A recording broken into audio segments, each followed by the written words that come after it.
The LA Kings make their first round pick in the NHL draft, and it's a Kings fan feedback Friday on this edition of Locked On LA Kings.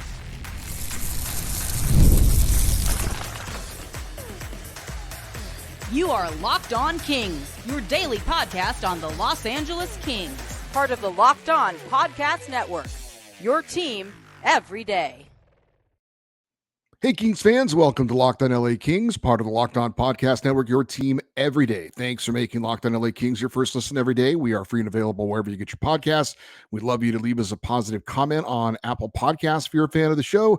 And we are on YouTube. Please like and subscribe if you're enjoying this content. I'm Eddie Garcia, your host of Locked On LA Kings. I've worked in sports media for the past 30 years, 20 plus years of the Fox Sports Radio Network, also co-host of the Puck Podcast, a weekly NHL review show that's been putting out content for the past 17 years, and a passionate LA Kings fan for over 30 years. The NHL held their first round of the 2024 entry draft in Las Vegas on Friday, and the Kings, for the first time in a couple of years, had a first round selection. Now, the Kings started the day with the 21st overall pick, but they ended up with the 26th pick thanks to a draft day trade with the Montreal Canadiens. LA gave Montreal that 21st selection. In exchange, they got the 26th pick in the first round, as well as an additional second round pick, which they did not have before, the 57th overall pick, and an additional seventh round pick, the 198th overall selection. So the Kings started the day with 4 picks. They end the day with 6, and they move back 5 spots in the first round of the draft. Now, on the first day of the draft, the Kings were able to select 18-year-old right winger Liam Greentree. He's from the Windsor Spitfires in the Ontario Hockey League. He's 6'2", 190 pounds, was captain of his team in Windsor. He had 36 goals, 54 assists for 90 points in 64 games last season. He was tied for 11th in the Ontario Hockey League in points and also tied for 11th in goals and assists. And he also represented Canada in the World Junior Championships, where he had 2 goals and 2 assists for 4 points in 7 games. On being selected by the Los Angeles Kings in the first round, Liam Greentree said, quote, it's a pretty cool moment for me, especially for me and my family. I don't think it's really set in yet. Hearing my name is something I'm going to remember the rest of my life. Good to get it out of the way and take some deep breaths now. I kind of knew that the Kings, liked me, and they were interested. Greentree commented on what type of player he is. He said, quote, I think I'm a power forward, drive the net, and win battles, and I think I have a little bit of finesse to my game as well. I can stick handle in tight areas, and I think I have a really good shot that can be deployed, end quote. On what he needs to work on and improve on as he develops his hockey game, he said, quote, for me, my skating is a big thing. That's something that I've already started to work on, and I'm going to continue to work on it for sure, end quote. So some quotes from the latest Los Angeles Kings draft pick, first round pick, forward Liam Greentree. Rob Blake said on the Kings' strategy to move back in the draft, quote, coming into the day, part of the talk this morning was moving back to a different selection. Players they had targeted, they felt that we could move back and gain some value and still be able to be in the range of the player they wanted. As it turns out, Liam was available, end quote. Now, if you've heard any of the interviews with Kings' longtime director of amateur scouting, Mark Yannetti, he has never made it a secret that he is always looking to move back in the draft, if possible, and acquire other picks. Now, he puts players into groups and tiers, and generally, if they're about the same level, then he's going to definitely look to move back and gain assets. So, for example, let's say that he had a tier of players that were in the 20 to 30 range. Of course, the Kings were picking 21st originally. So if he felt like that group of players were pretty much about the same skill set, that anybody they picked within that range of players was going to be an asset, then there's no reason to stay at 21 if you can slide back a few spots and get an extra pick. So apparently that was the case for the LA Kings. Thanks to the Montreal Canadiens, they were able to stay within their tier, move from 21 to 26, and they still felt that they would get a player that they coveted. And apparently that was the case. Now, it did get a little bit dicey when we were all watching this, at least for me, and I think some other Kings fans as well. There was a particular player that I and a lot of Kings fans were targeting, and that was defenseman Stan Solberg, who is from Norway. And he's known as being a big, nasty defenseman. And the Kings haven't had one of those kind of guys in a while. It really has, frankly, a mean streak and is also a good player. It's not just about his attitude, but he brings that to the game. And while he was available at number 21, he would end up not being available at number 26 because the Anaheim Ducks made a trade to move up and take him at number 23. So I and a lot of Kings fans are like, oh no, we moved back. We could have had this guy at 21, and here come the Ducks and take him out from under us. However, LA was still able to get a player they coveted in Liam Greentree. He's was ranked as high as 15th by elite prospects. On the Hockey News' Ryan Kennedy had him at 15th as well. I think in the end, the Kings did get a player that they were very high on. I think in the end, the Kings felt like they were able to get a really good player in the same area that they could have gotten another player. And in the end, they get the extra second round pick and the additional 7th round pick. But the second round pick was the big thing. So in the end, I really think that the move did pay off for the LA Kings. Now, what are draft analysts saying about Liam Greentree? Well, I picked out a few, and I had to start with our own guy here on the Locked On Network, and that was our draft analyst, Heidi Kalakesh, who has been a guest on this show. We hope we'll have him on in the near future to talk about Liam Greentree and the rest of the draft picks of the LA Kings. But he said about Liam Greentree, quote, "Greentree is a great shooter with amazing hands. He can dice through defenses as well as have amazing reads in his game, and his hockey sense just got better and better as the year went along. He unlocked the playmaking side of his game that wasn't there. He really showed how complete of a player he is, good defensive reads and positioning. His skating is the big reason why he landed outside of the top 10, but if he lands on a top team, that could turn him into the next Tyler Toffoli," which is certainly interesting if you're an LA Kings fan. So he thinks this guy could be as good as Tyler Toffoli someday, perhaps. TSN's Craig Button had to say about Liam Greentree, quote, "He has a lot of different attributes. He's big, he's powerful, he's skilled, he's assertive, he's competitive. He knows he can impact a game in a lot of different ways with his style that his game has. Those types of big, skilled, powerful wingers that are going to drive the play and make things happen for your team are always valuable," end quote.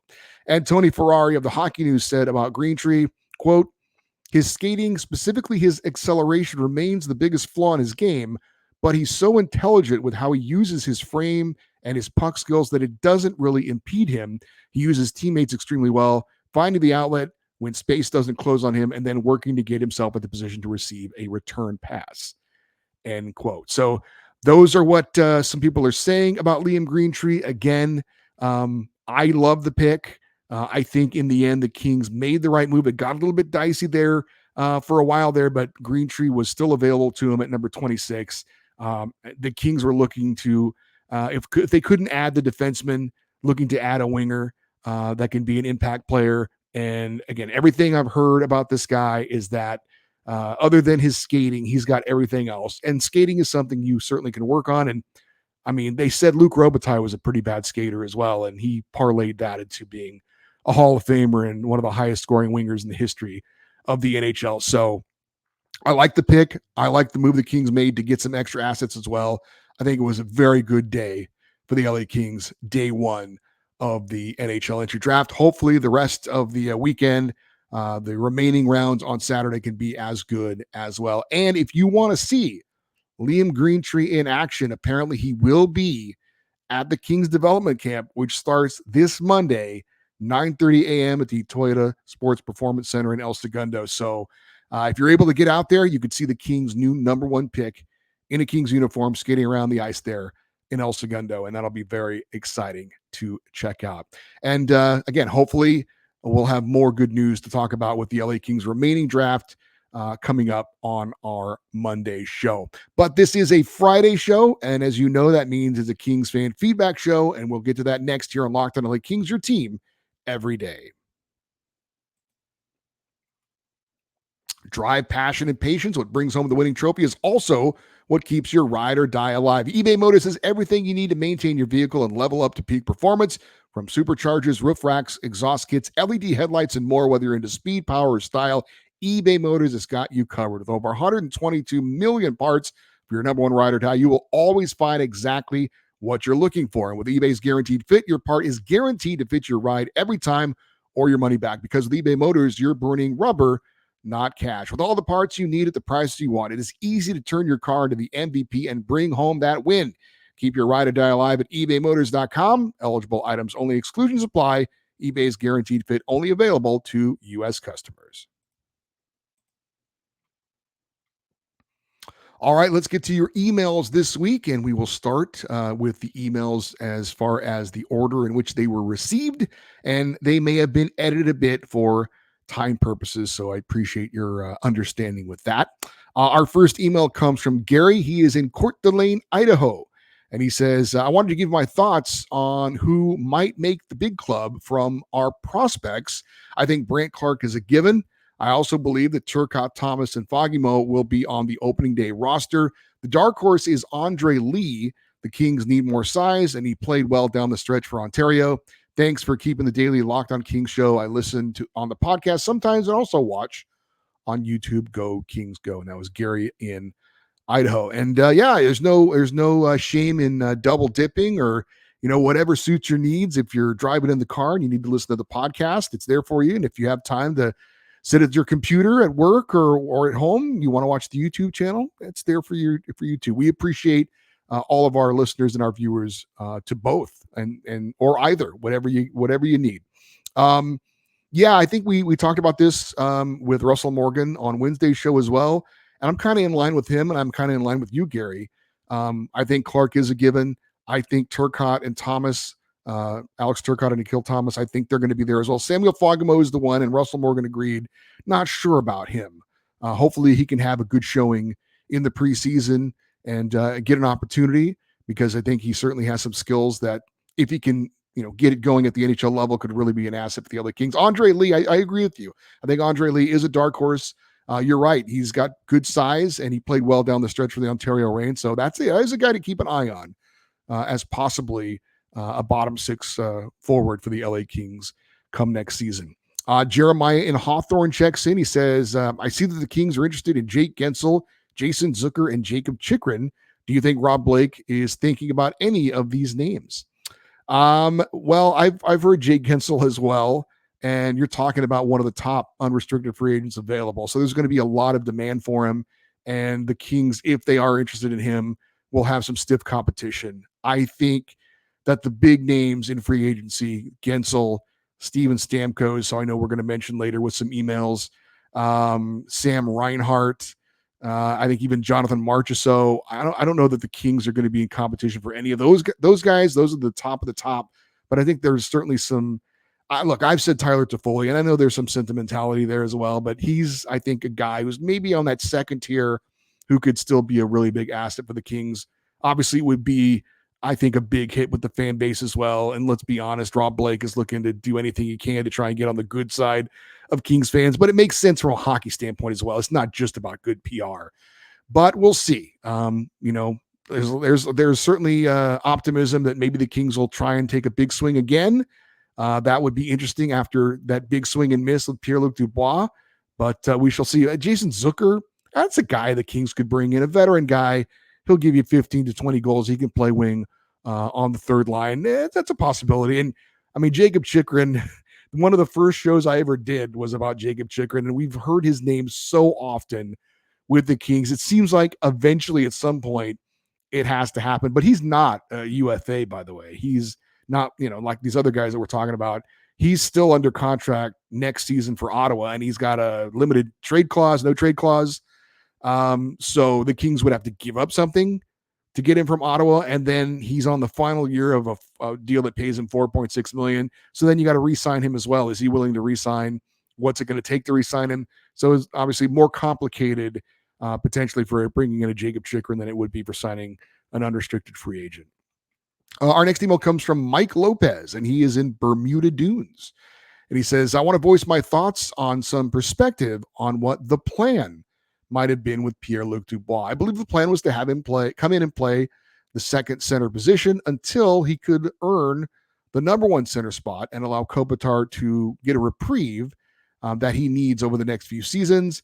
The problem, PLD didn't earn the 2C, according to Tom McClellan, and wasn't going to be given it if Deneau deserved the spot.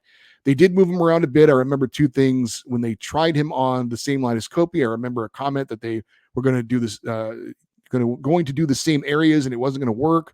One other thing I remember was PLD really pushing himself until a certain game where he was crashed into the net when he went hard, lost his footing, had a lower body injury, and never seemed to be the same after that. I thought he would come back hard after Hiller took the reins, and maybe it was McCullough, but no, that wasn't the issue. I will tell you, I was rooting for him to find an extra gear even into the playoffs, but I would watch, and his play was filled with half attempts, soft passes, and being in the wrong place at the wrong time. I wish him well, which is a nice way of saying I'm glad he's not on our team anymore. That is one thing I am still concerned about when it comes to Rob Blake and Jim Hiller, and I gotta believe it was part of what was addressed. It seemed like there must have been some kind of disconnect between Rob Blake and Todd McClellan as far as how they were going to use Pierre-Luc Dubois. And look, the general manager is in charge here, but usually how it works is the GM supplies the ingredients and the coach does the cooking, right? He supplies all the parts, and then when it's said and done, though, it's the coach that implements those parts into the game plan. But you still have to have some kind of connectivity between the two. Rob Blake has to go to Tom McClellan, right, and say, "Listen, I'm thinking about getting this player. How do you think he fits in, and how would you use him?" You have to have that conversation. And if Tom McClellan says, "I think this guy stinks, and I don't think he fits in on our team," then you have to have either a discussion about replacing your coach, or you have to order him to use the player in a certain way. Or, I mean, you can't just bring the guy in and have wishful thinking and say, well, you know what, you're the coach, you figure it out. You can't invest $8.5 million a year in a guy that you play on your third line. It doesn't work like that. And I understand the argument that he didn't earn the position over a guy like a Philip Deneau, who you know what you're gonna get from night in, night out. But again, you can't make that investment in a player if he's not going to be used the right way. And then he's not used the right way, and then he compounds it by not giving you the effort that he needs. So, and again, I'm not necessarily saying it's all on the coaching staff or it's all on how he was utilized. I don't think it helped. And I don't know if there was a clear plan, why wasn't it followed? And if there wasn't a clear plan, why wasn't there? So it's all water under the bridge now. And I'm glad we don't have to worry about it. But again, there obviously there's going to be other players that are going to be brought in. And now that Todd McClellan's gone, it's going to be Jim Hiller. I have to assume the conversation with Jim Hiller was like, we need to be on the same page as far as how I'm going to bring in players and how you're going to utilize them and what's the best way to do that. So hopefully that's been cleared up with, what the situation is going forward. The next email comes from Dave, and he's in Seattle, Washington. He says, I think the team needs some size. All the focus on speed and skill in the last few years has taken the team down a few notches on the compete scale. I'm glad they were able to trade PLD. I feel like a huge relief, but the Darcy Kemper contract isn't exactly a bargain either. I can't help but wonder if they'll be better off re-signing Talbot and waiving Kemper to free up even more cap space. I keep hearing Jake Gensel rumors at an expected $9 million cap hit. Could they even pull that off? Would they take another big swing for the fences after the PLD debacle? I think it's more likely free agent additions would be a Tyler Toffoli. Regarding the draft, I hope they pick the best player available and not draft for need. I really feel like there's another unexpected move coming this offseason. Glad they got rid of the home plate logo. Wish they would have gone back to the purple and gold, but this is the next best option. He said, I'd still prefer to see the crown logo. Finally, congrats to the Panthers on their first ever Stanley Cup. I was definitely rooting for the Oilers to lose more than I was the Panthers to win, but congrats either way. Go Kings go. And that was from Dave in Seattle. Yeah, I think we're kind of on the same page there, Dave. Again, you mentioned Tyler Toffoli. I think that would be one of the better additions the Kings could likely make that I think is realistic. I've been on the record since the trade deadline of last season to bring in Tyler Toffoli. Unfortunately, that didn't happen. I would be surprised if the Kings put Darcy Kemper on waivers and re-signed Cam Talbot. His contract, you're right, it isn't great. But the Kings are paying around $6 million for their two goaltenders, and that's a pretty reasonable amount. I do think the Kings are looking to add another veteran goalie to be some insurance and be the backup to Eric Portillo in Ontario. I don't think that'll be Cam Talbot. I think he's going to be in demand. Maybe it's Phoenix Copley if everything goes well with his knee issue.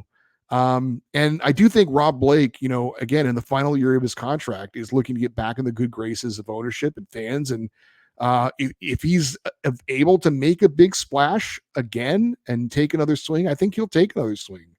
I don't think he's going to be gun shy about what happened with Pierre-Luc Dubois. You could certainly argue can't afford to be going into the final year of his contract if he wants to stay as the general manager of the LA Kings. We've got more emails coming up here on Locked On LA Kings, your team every day. I love sports. I love them so much. I wish they would never end, but FanDuel lets you keep the sports going whenever you want, even though hockey season and the NBA have come to an end. All I have to do is open the app and dream up bets of any kind that I'm in the mood for. Major League Baseball, golf, soccer, NASCAR, and it's never too early to get some bet downs. I know you think your favorite NFL team is going to do this coming season. I know you're thinking, hey, sports betting is not yet legal in California. However, you can still sign up at FanDuel, browse the latest betting odds of your favorite sports and teams on the Sportsbook app, and get in on the action from anywhere with their free games featuring real cash prizes. No matter where you are in the Golden State or outside the Golden State, there are plenty of options to back the underdog or the favorite when sports betting becomes available. And this summer, FanDuel is hooking up all customers with a boost or a bonus daily. That's right. There is something for everyone every day, all summer long. So head over to FanDuel.com/lockedon and start making the most out of your summer. FanDuel, the official sports betting partner of Major League Baseball. Our next email comes from Rich in San Pedro, who's literally one of my neighbors. He's a couple blocks away. He says a few topics and questions. One, does a team decide to give players the okay to play in the Worlds after the season, the World Championships? I was thinking that if PLD would have been injured in the tournament, there's no way that trade happens. Good thing he stayed healthy. That's a great point. And I talked about that at the time. My greatest fear when these guys go over and play in that tournament is some sort of injury. And thank God, in hindsight, Pierre-Luc Dubois stayed healthy. That's a great point. To answer your question, though, I don't think they have to ask permission. I don't think that if they go and play, I don't think that the teams can fine them for doing that. But I think it's kind of a professional courtesy to tell your team, hey, I want to go play in this event.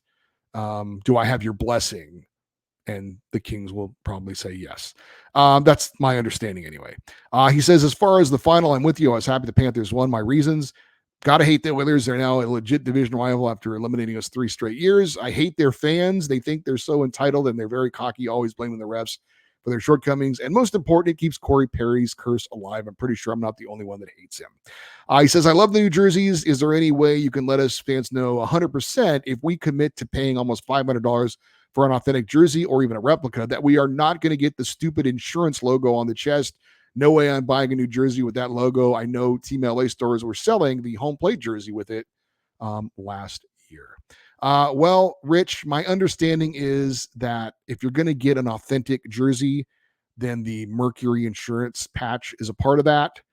I guess you could remove it maybe somehow, but yeah, I'm with you. I don't like the ads on the jerseys. If you're going to do it, that's fine, but the fans shouldn't have to have them as well. But it must come with the sponsorship agreement that they signed with Mercury Insurance.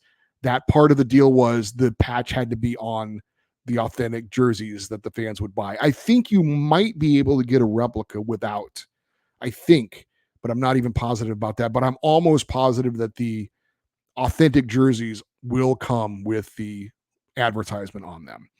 Our next email comes from Jim in Lakewood. He says, I want to tip my hat to the hockey fans in LA and of the LA Kings in particular. Being from Massachusetts, I came here with a snob's view of this place, but after 27 years here, I feel like this place has every much of a right to be called itself a hockey country.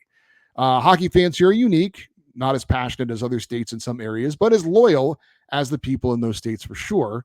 We love our game, our team, and we know how much our team means to us. We also know we have the greatest game in the world and feel like a little like it's a secret that we have this game. Glad not everyone is in on the secret. I would like to give a shout out to my wife, Fareed. She is not like me. She is from here and didn't grow up loving hockey, but once she got into it, when we got season tickets, she was hooked. She's also up on all the other aspects of the game. I admire her love of the sport and her team. As a matter of fact, I would put her up against any East Coast fan. She has more passion, more attitude, more pride, and more belief in her players than those guys. I've seen it. She's a great hockey fan. She is LA Kings and only LA Kings. To show you how cool she is, when we first started going to Kings games, one night there was a penalty kill and the Kings were on, and the Kings scored on it. And she said it was a power kill. I thought it was brilliant. How cool is that? She came up with a new name for a shorthanded goal on the penalty kill. I like the power kill. The power kill works. I hope we see a lot of power kills next season.